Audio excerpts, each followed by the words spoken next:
ಜೈ ಶ್ರೀಮನ್ನಾರಾಯಣ. ನಮಸ್ಕಾರ ವೀಕ್ಷಕರೇ. ಈ ದಿನ ನಾನು ನಿಮಗೆ ನಮ್ಮ ಸನಾತನ ಧರ್ಮದ ವೇದಗಳ ಬಗ್ಗೆ ಪರಿಚಯಿಸ್ತಾ ಇದ್ದೀನಿ. ವೇದಗಳು ಒಟ್ಟು 4: ಋಗ್ವೇದ, ಯಜುರ್ವೇದ, ಸಾಮವೇದ, ಅಥರ್ವಣ ವೇದ ಅಂತ ಹೇಳಿ 4 ವೇದಗಳಿವೆ. ಈ ವೇದ ಅನ್ನೋದು ಸಾಕ್ಷಾತ್ ಶ್ರೀಮನ್ನಾರಾಯಣನ ಉಸಿರು. ಆ ಉಸಿರೇ ವೇದ, ನಾರಾಯಣನಿಂದಲೇ ಬಂದಿರತಕ್ಕಂಥದ್ದು. ಆ ವೇದವನ್ನು ಬ್ರಹ್ಮದೇವರಿಗೆ ಆ ಶ್ರೀಮನ್ನಾರಾಯಣ ಬೋಧಿಸ್ತಾನೆ. ಆ ಪರಮಾತ್ಮನಾದಂಥ ನಾರಾಯಣನಿಂದ ಬೋಧಿಸಲ್ಪಟ್ಟಂಥ ಒಂದು ವೇದಗಳೇನಿದೆ, ಯಾರಿಗೆ? ಬ್ರಹ್ಮದೇವರಿಗೆ. ಆ ಬ್ರಹ್ಮದೇವರಿಂದ ಸಮಸ್ತ ಸಪ್ತ ಋಷಿಗಳಿಗೆ, ಆ ಋಷಿಗಳು ಯಾರಿದ್ದಾರೆ, ಆ ಋಷಿಗಳ ಶಿಷ್ಯರು, ಅವರ ಮಕ್ಕಳು, ಹೀಗೆ ಗುರು ಪರಂಪರಾಗತವಾಗಿ ಇವತ್ತು ವೇದ ಪ್ರಚಲಿತವಾಗಿದೆ. ವೇದ ಮೊದಲು ಒಂದೇ ರೀತಿ ಇತ್ತು. 4 ವೇದಗಳು ಅನ್ನೋದು ವಿಂಗಡಣೆ ಆಗಿರಲಿಲ್ಲ. ವೇದವನ್ನು ಪರಮಾತ್ಮ ಉಪದೇಶ ಮಾಡಿದ. ಆ ಉಪದೇಶ ಪ್ರಕಾರವಾಗಿ ಪ್ರತಿಯೊಬ್ಬರೂ ಕೂಡ ಮಹಾಜ್ಞಾನಿಗಳಾದ್ದರಿಂದ ಅದನ್ನು ವಿಶೇಷವಾಗಿ ಗ್ರಹಿಸಿದ್ರು. ಅದೇ ಪ್ರಕಾರ ಅವರು ಅದನ್ನು ತಮ್ಮ ಜೀವನದಲ್ಲಿ ಅಳವಡಿಸಿಕೊಂಡು ಅವರು ಯಥಾ ಪ್ರಕಾರ ಭಗವಂತನ ಒಂದು ಸಾನ್ನಿಧ್ಯವನ್ನೇ ಹೊಂದಿದ್ರು. ವೇದ ಅಂತಕ್ಕಂಥದ್ದು ವ್ಯಕ್ತಿಯ ಒಂದು ಜೀವನದ ನಿರ್ಣಯ. ಅಂದರೆ ಒಬ್ಬ ವ್ಯಕ್ತಿ ಯಾವ ರೀತಿ ಜೀವನವನ್ನು ಮಾಡಬೇಕು, ಯಾವ ರೀತಿ ನಡಿಬೇಕು, ಪ್ರತಿಯೊಂದನ್ನು ಹೇಳಿರ್ತಕ್ಕಂಥದ್ದೇ ವೇದ. ಅದು ವೇದದಲ್ಲಿ ಉಪನಿಷತ್ ಅಂತ ಬರುತ್ತೆ. ಆ ಉಪನಿಷತ್ತು ಆ ಮೋಕ್ಷ ಸಾಧನೆ, ಪರಮಾತ್ಮನ ಒಂದು ವಿಚಾರದಲ್ಲಿ ತಿಳಿಸ್ತಕ್ಕಂಥ ಒಂದು ವಿಚಾರಗಳು ಅಲ್ವಾ ಆ ಉಪನಿಷತ್ ಅಂತಕ್ಕಂಥದ್ದು. ಈ ರೀತಿ ವೇದಗಳಲ್ಲಿ 4 ವೇದಗಳು ಅಂತ ಹೇಳಿದೆ ನಾನು ಮುಂದೆ ಅದನ್ನು ಹೇಳ್ತೀನಿ. ಋಗ್ವೇದ, ಯಜುರ್ವೇದ, ಸಾಮವೇದ, ಅಥರ್ವಣ ವೇದ ಅಂತ. ಈ 4 ವೇದಗಳಾಗಿ ವಿಂಗಡಣೆ ಮಾಡೋದು ಯಾರು ಅಂದರೆ ಸಾಕ್ಷಾತ್ ಅದೇ ನಾರಾಯಣನೇ. ಸಾಕ್ಷಾತ್ ಶ್ರೀಮನ್ನಾರಾಯಣ ವೇದವ್ಯಾಸರಿಗೆ ಅವತರಿಸಿ ಅವರು ಈ ಕಲಿಯುಗದ ಜನಗಳು ಈ ಒಂದು ವೇದವನ್ನು ಗ್ರಹಿಸಕ್ಕೆ ಸಾಧ್ಯ ಇಲ್ಲ, ಅಷ್ಟು ಸುಲಭಕ್ಕೆ ಗ್ರಹಿಸಕ್ಕೆ ಸಾಧ್ಯ ಇಲ್ಲ. ಯಾಕಂದರೆ ಎಲ್ಲ ಒಂದೇ ಆಗಿದೆ. ಹಾಗಾಗಿ ವಿಂಗಡಣೆ ಮಾಡಿಕೊಟ್ರೆ ಅದನ್ನು ಅವರು ಸರಿಯಾಗಿ ಅವರು ತಮ್ಮ ಜೀವನದಲ್ಲಿ ಅಳವಡಿಸ್ಕೊಳ್ಬೋದು ಅಂತ ಹೇಳಿ ಆ ಪರಮಾತ್ಮ ಏನು ಮಾಡಿದ, ಶ್ರೀಮನ್ನಾರಾಯಣ 4 ವೇದಗಳಾಗಿ ವಿಂಗಡಣೆ ಮಾಡಿದ ಪರಮಾತ್ಮ ವೇದವ್ಯಾಸಾವತಾರದಲ್ಲಿ. ವ್ಯಾಸಾವತಾರದಲ್ಲಿ 4 ವೇದವನ್ನು ಮಾಡಿದ. ಋಗ್ವೇದ, ಯಜುರ್ವೇದ, ಸಾಮವೇದ, ಅಥರ್ವಣ ವೇದ ಅಂತ ಹೇಳಿ 4 ಭಾಗಗಳಾಗಿ ವಿಂಗಡಣೆ ಮಾಡ್ತಾರೆ ಪರಮಾತ್ಮ. ಹಾಗಾಗಿ ನೋಡಿ ಎಷ್ಟು ವಿಶೇಷ ಅಂದರೆ ಆ ವೇದಗಳಿಗೆ ಉಪವೇದ ಅಂತ ಇದೆ. ಋಗ್ವೇದದಿಂದ ಆಯುರ್ವೇದ ಬಂತು, ಯಜುರ್ವೇದದಿಂದ ಧನುರ್ವೇದ ಬಂತು, ಸಾಮವೇದದಿಂದ ಗಾಂಧರ್ವ ವೇದ ಅಂದರೆ ಸಂಗೀತ ಅಂತ ತಿಳ್ಕೊಳ್ಳಿ, ಮತ್ತು ಅಥರ್ವಣ ವೇದದಿಂದ ಶಿಲ್ಪಶಾಸ್ತ್ರ ಬಂತು. ಈಗ ನಾವು ಏನು ಶಿಲ್ಪಶಾಸ್ತ್ರವನ್ನು ನೋಡ್ತೀವಿ ಮತ್ತು ಯಂತ್ರ, ಮಂತ್ರ, ತಂತ್ರ ಪ್ರತಿಯೊಂದು ಕೂಡ ಅಥರ್ವಣ ವೇದಕ್ಕೆ ಅನ್ವಯಿಸತಕ್ಕಂಥ ಒಂದು ವಿಚಾರ. ನೋಡಿ, ವೇದಗಳಿಂದ ಉಪವೇದಗಳು ಉತ್ಪತ್ತಿಯಾಗಿರೋದು. ನೋಡಿ, ನಾನು ನಿಮ್ಗೆ ಹೇಳಿದ್ನಲ್ಲ, ಯಾವ ವೇದದಿಂದ ಏನು ಬಂತು, ಉಪವೇದ ಯಾವುದು ಅನ್ನೋದು ಈಗ ತಿಳಿದಂಗಾಯ್ತು. ಈ ಪ್ರಕಾರ ವೇದಗಳು ಇದು ಅಪೌರುಷೇಯ. ಇದು ಪರಮಾತ್ಮನಿಂದ ಬ್ರಹ್ಮದೇವರಿಗೆ ಉಪದೇಶಿಸಲ್ಪಟ್ಟಂಥ ಒಂದು ವೇದ ಹಾಗೆಯೇ ಮುಂದುವರಿತಾ ಪರಂಪರಾಗತವಾಗಿ ಬಂದಿತ್ತು.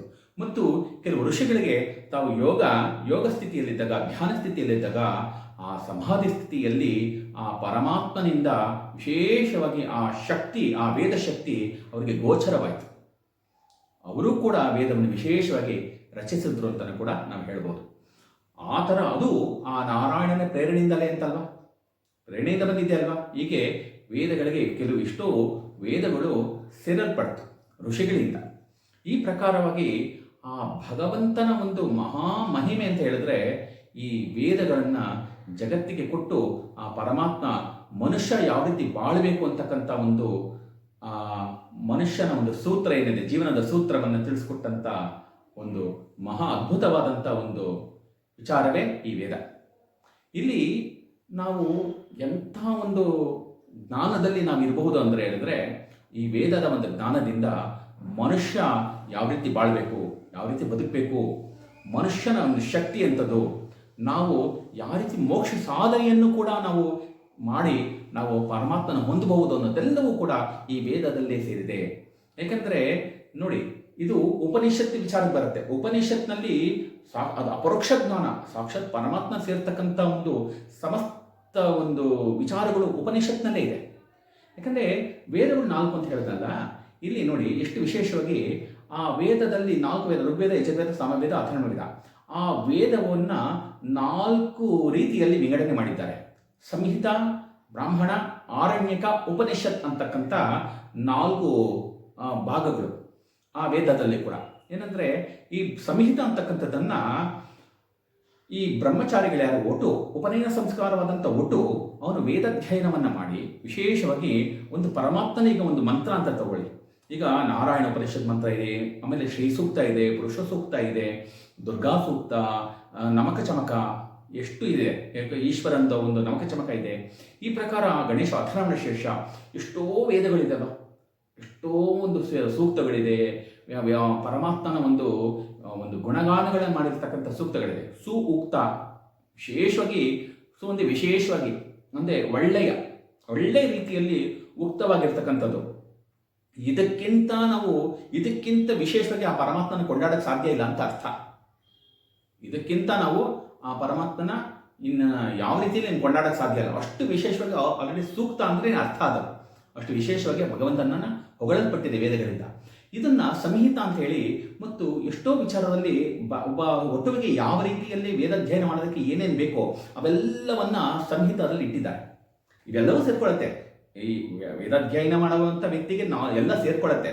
ಆದರೆ ನಾನು ಪ್ರಧಾನವಾಗಿ ವಿಂಗಡಣೆ ಮಾಡ್ತಾ ಹೇಳ್ತಾ ಬಂದಾಗ ಸಂಹಿತದಲ್ಲಿ ವಿಶೇಷವಾಗಿ ವೇದಾಧ್ಯಯನ ಮಾಡಿರ್ತಕ್ಕಂಥ ಒಬ್ಬ ಒಟ್ಟುಗೆ ಆ ಒಂದು ಬ್ರಹ್ಮಚರ್ಯಾಶ್ರಮ ಅಂತ ಏನು ಹೇಳ್ತೀವಿ ಅವರಿಗೆ ಸಂಹಿತ.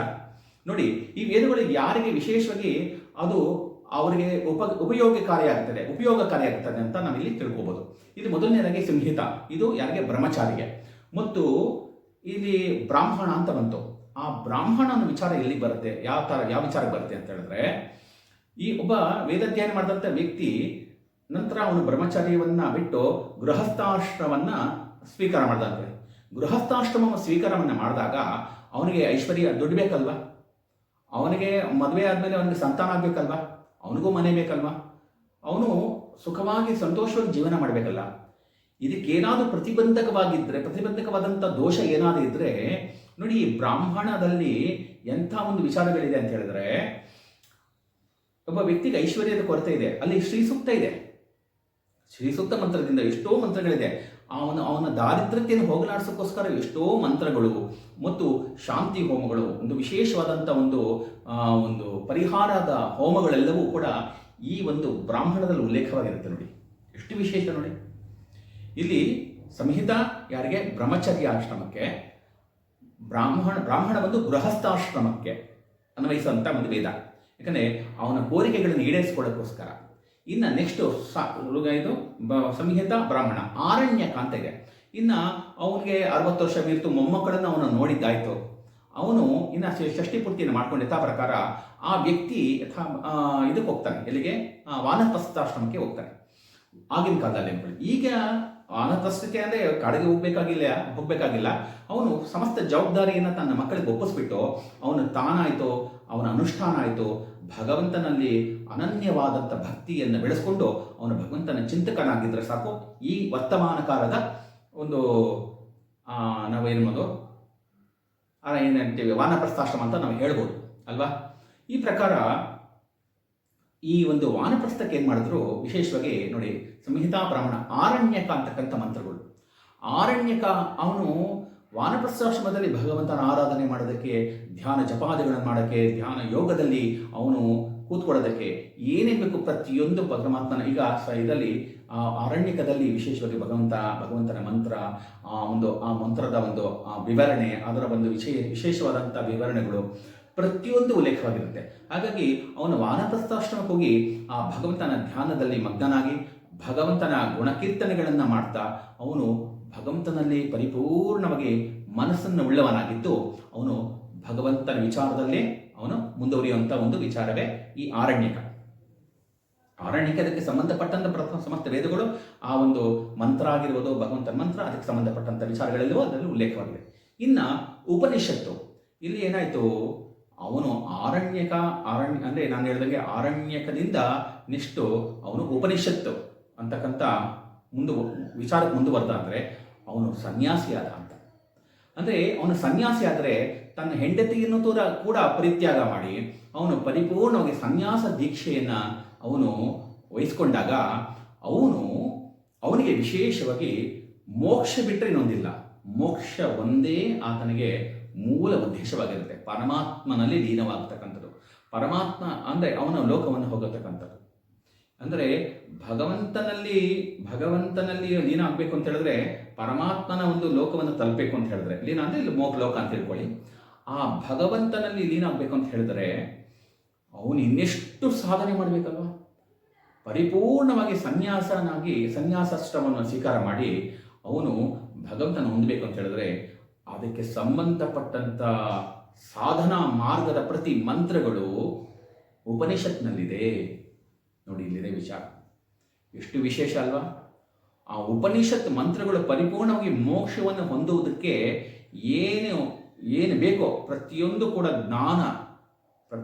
ಆ ಜ್ಞಾನದಲ್ಲಿದೆ, ಆ ಒಂದು ಉಪನಿಷತ್ನಲ್ಲಿದೆ. ಆ ಉಪನಿಷತ್ತನ್ನು ನಾವು ಅರ್ಥ ಮಾಡಿಕೊಂಡಾಗ ಓಹೋ, ನಾನು ಯಾರು, ಆತ್ಮ ಅಂದರೆ ಏನು, ಪರಮಾತ್ಮ ಅಂದರೆ ಏನು, ಆ ಜೀವಾತ್ಮ ಪರಮಾತ್ಮನ ಹೊಂದಬೇಕು ಅಂತ ಹೇಳಿದ್ರೆ ಯಾವ ರೀತಿ ಯೋಗ ಸಾಧನೆಯನ್ನು ನಾವು ಮಾಡಬೇಕು, ಯಾವ ರೀತಿ ನಾವು ಸಮಾಧಿ ಸ್ಥಿತಿಗೆ ಹೋಗಬೇಕು, ಪ್ರತಿಯೊಂದು ಕೂಡ ಅದರಲ್ಲಿ ಉಲ್ಲೇಖವಾಗಿದೆ. ಎಷ್ಟು ವಿಶೇಷ ಅಲ್ವಾ. ನೋಡಿ, ಆ ಒಂದು ಯೋಗ ಸಾಧನೆ ಏನಿದೆ, ಆ ಮಹಾಯೋಗ ಸಾಧನೆಗೆ ಸಂಬಂಧಪಟ್ಟಂಥ ಪ್ರತಿ ವಿಚಾರವು ಉಪನಿಷತ್ನಲ್ಲಿದೆ. ಈ ಪ್ರಕಾರವಾಗಿ ಆ ವೇದದ ವಿಚಾರವನ್ನು ನಾವಿಲ್ಲಿ ಪ್ರಸ್ತಾಪ ಮಾಡಿದಂಗಾಯಿತು. ಅಂದರೆ ಇನ್ನೂ ಎಷ್ಟೋ ಇದೆ ಹೇಳ್ತಾ ಹೋದರೆ.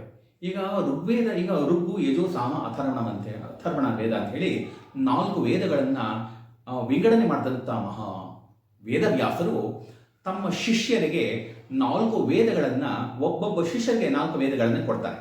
ಮೊದಲನೇದಾಗಿ ಋಗ್ವೇದವನ್ನು ಪೈಲ ಅಂತಕ್ಕಂಥ ಶಿಷ್ಯರಿಗೆ ಯಾರು ವೇದವ್ಯಾಸರು ಅನುಗ್ರಹಿಸ್ತಾರೆ. ಇದನ್ನು ನೀನು ಈ ವೇದಾಧ್ಯಯನವನ್ನು ಮಾಡಿ ನೀನು ಮುಂದುವರಿಸ್ಕೊಂಡು ಹೋಗು ಅಂತೇಳಿ, ನಿನ್ನ ಶಿಷ್ಯತೆ ಇನ್ನು ಬೋಧನೆ ಮಾಡು ಅಂತೇಳಿ. ಋಗ್ವೇದ. ಯಜುರ್ವೇದವನ್ನು ವೈಶಂಪಾಯರಿಗೆ ಕೊಡ್ತಾರೆ. ನಾವು ಇದು ವಿಷ್ಣು ಸಹಸ್ರ ಅಂತ ಹೇಳಲ್ಲ. ವೈಶಂಪಾಯನ ಉವಾಚ ಶ್ರುತ್ವಾ ಧರ್ಮಾಣ ಶೇಷೇಣ ಪಾವನಾನಿಶ ಸರ್ವಶಃ ಯುಧಿಷ್ಠರಕ್ಷಾಂತರಂ ಪುನರೇ ವಾಭ್ಯಭಾಷತ ಅಂತ ಹೇಳಲ್ಲ. ಈ ರೀತಿ ನೋಡಿ, ಆ ವೈಶಂಪಾಯರಿಗೆ ಯಜುರ್ವೇದವನ್ನು ಕೊಡ್ತಾರೆ. ಪೈಲರಿಗೆ ಋಗ್ವೇದವನ್ನು ಕೊಟ್ಟರೆ ವೈಶಂಪಾಯರಿಗೆ ಯಜುರ್ವೇದವನ್ನು ಕೊಡ್ತಾರೆ.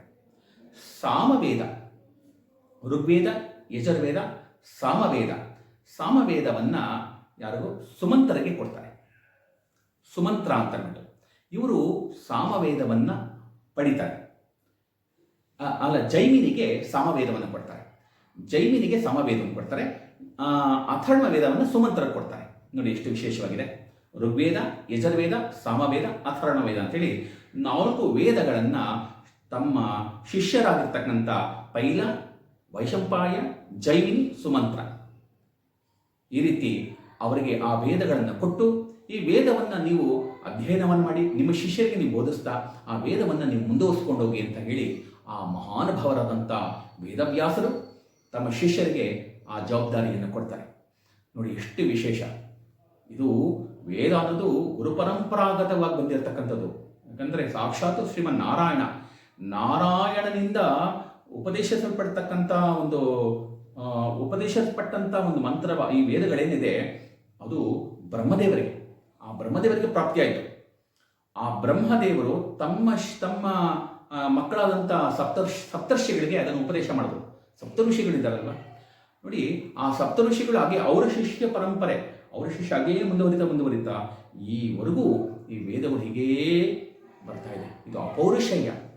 ಇದು ಯಾರಿಂದಲೂ ಕೂಡ ಬಂದಿರೋದಲ್ಲ. ಸಾಕ್ಷಾತ್ ಪರಮಾತ್ಮನ ಉಸಿರು ಅಂತ ಹೇಳಿದ್ನಲ್ಲ, ಪರಮಾತ್ಮನಿಂದಲೇ ಬಂದಿರತಕ್ಕಂಥ ವಿಚಾರ ಇದು. ಹಾಗಾಗಿ ಈ ವೇದಕ್ಕೆ ಅಷ್ಟು ಮಹತ್ವ ಇದೆ ಅಂತ ನಾವಿಲ್ಲಿ ತಿಳ್ಕೊಳ್ಬೇಕು. ನೋಡಿ, ಉದಾಹರಣೆ ಬೇಕು ಯಾವ ರೀತಿ ಪರಂಪರಾಗತವಾಗಿ ಬಂದಿದೆ ಅಂತ ಹೇಳಿದ್ರೆ, ಉದಾಹರಣೆಗೆ ನಾವು ಫಸ್ಟ್ ನಾರಾಯಣನ ಮಗ ಬ್ರಹ್ಮನಿಗೆ ಉಪದೇಶಪಟ್ಟು, ಬ್ರಹ್ಮನಿಂದ ತನ್ನ ಮಗನಾದಂಥ ಆ ಮರೀಚಿ ಮಗ ಬಂದು ಕಶ್ಯಪರು, ಆ ಕಶ್ಯಪರ ಮಗ ಬಂದು ಶಕ್ತಿ ಮಗ ಬಂದು ಪರಾಶರರಿಂದ ವೇದವ್ಯಾಸರ ಮಗ ಬಂದು ಶುಕಮಹಾಮುನಿ. ನೋಡಿ ಎಷ್ಟು ಬಂದ್ಬಿಡ್ತಾ, ಅಷ್ಟು ವಿಚಾರ. ನೋಡಿ ಹಾಗೆ ಮುಂದಕ್ಕೆ ಹೋಗ್ಬಿಡೋಣ. ಯಾರು ನಮ್ಮ ಶಂಕರಾಚಾರ್ಯರ ಒಂದು ಗುರು ಪರಂಪರೆಯನ್ನು ಇಲ್ಲಿಗೆ ಬಂದ್ಬಿಡ್ತು. ನೋಡಿ, ಯಾರು ಆ ಶುಕಮಹಾಮುನಿಗೆ ವಿವಾಹವಿಲ್ಲ, ಅವರು ಸನ್ಯಾಸಿ, ಹುಟ್ಟುತ್ತಲೇ ಅವರು ವೈರಾಗ್ಯ ಸಂಪನ್ನರು. ಹಾಗಾಗಿ ಅವರ ಶಿಷ್ಯ ಬಂದು ಗೌಡಪಾದಾಚಾರ್ಯ ಶಿಷ್ಯ ಬಂದು ಗೋವಿಂದಪಾದಾಚಾರ್ಯ, ಆ ಗೋವಿಂದಪಾದಾಚಾರ್ಯ ಶಿಷ್ಯನೇ ಆದಿಗುರು ಶಂಕರಾಚಾರ್ಯ. ನೋಡಿ ಹೀಗಿದೆ ಗುರು ಪರಂಪರೆ. ನೋಡಿ, ಈ ಒಂದು ವಿಚಾರದಲ್ಲಿ ಶಂಕರಾಚಾರ್ಯ ಗುರು ಪರಂಪರೆಯೂ ಬಂದ್ಬಿಡ್ತಲ್ವ. ಎಷ್ಟು ವಿಶೇಷ ಅಲ್ವಾ ನೋಡಿ. ಇದು ನಮ್ಮ ಸನಾತನ ಧರ್ಮದ ವೇದ, ಆ ವೇದಕ್ಕಿರ್ತಕ್ಕಂಥ ಶಕ್ತಿ. ಅದಕ್ಕೆ ನಮ್ಮ ಋಷಿ ಸಂಪ್ರದಾಯ ಇದು, ಅದಕ್ಕೆ ಆರ್ಷ ಸಂಪ್ರದಾಯ ಅಂತ ಕರೀತಾರೆ ನಮ್ಮ ಸನಾತನ ಧರ್ಮವನ್ನು. ಹಾಗಾಗಿ ಅಂಥ ಒಂದು ಧರ್ಮದಲ್ಲಿ ಹುಟ್ಟದಂಥ ನಾವೆಲ್ಲರ ಧನ್ಯರಂತ ನಾವು ತಿಳ್ಕೊಳ್ಬೇಕು. ಹಾಗಾಗಿ ಆ ವೇದದ ಒಂದು ಉದ್ದೇಶವೇ ಜಗತ್ತಿಗೆ ಒಂದು ಕಲ್ಯಾಣವನ್ನು ಮಾಡ್ತಕ್ಕಂಥ ಒಂದು ವಿಚಾರ ಅದರಲ್ಲಿದೆ. ಯಾಕೆಂದರೆ ಅದು ಉದ್ದೇಶನೇ ಜಗತ್ ಕಲ್ಯಾಣ. ಹಾಗಾಗಿ ಅಂಥ ವೇದಗಳ ಬಗ್ಗೆ ತಿಳಿತಾ ಆ ಭಗವಂತನ ವಿಚಾರದಲ್ಲಿ ನಾವು ಪರಿಪೂರ್ಣನಾಗಿ ಕಾಯ ವಾಚ ಮನಸ ತ್ರಿಕರ್ಣ ಶುದ್ಧಿಯಿಂದ ಆ ಭಗವಂತನ ಸೇವೆಯನ್ನು ಮಾಡ್ತಾ ವೇದ ಅಧ್ಯಯನ ಮಾಡಿರ್ತಕ್ಕಂಥ ಬ್ರಾಹ್ಮಣರಿಗೆ ಗೌರವಿಸ್ತಾ ವಿಶೇಷವಾಗಿ ಅವರ ಅನುಗ್ರಹವನ್ನು ಪಡೀತಾ ನಾವು ಆ ಭಗವಂತನ ವಿಚಾರದಲ್ಲಿ ಮುಂದುವರಿಯೋಣ ಅಂತ ಹೇಳ್ತಾ ಇಲ್ಲಿಗೆ ನನ್ನ ಈ ವಿಡಿಯೋವನ್ನು ಪೂರ್ಣ ಮಾಡ್ತಾ ಇದ್ದೀನಿ. ಜೈ ಶ್ರೀಮನ್ನಾರಾಯಣ.